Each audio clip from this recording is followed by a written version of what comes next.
La raison pour laquelle la Bible nous met si fermement en garde contre l'apostasie est qu'une véritable conversion se reconnaît à ses fruits visibles. Quand Jean le Baptiste baptisait dans le Jourdain, il avertissait ceux qui se considéraient eux-mêmes comme justes. Produisez donc du fruit qui confirme votre changement d'attitude. Matthieu 3,8.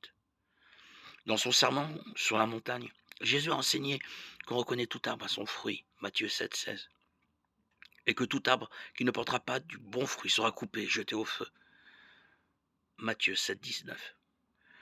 Le but de ces avertissements est d'enrayer ce qu'on pourrait appeler le syndrome de la foi facile. Autrement dit, suivre Jésus, c'est plus que de se dire chrétien.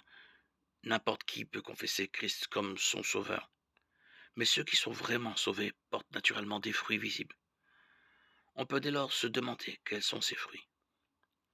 La meilleure description de ceux-ci se trouve en Galates 5, 22-23, où Paul décrit les fruits du Saint-Esprit. L'amour, la joie, la paix, la patience, la bonté, la bienveillance, la foi, la douceur, la maîtrise de soi.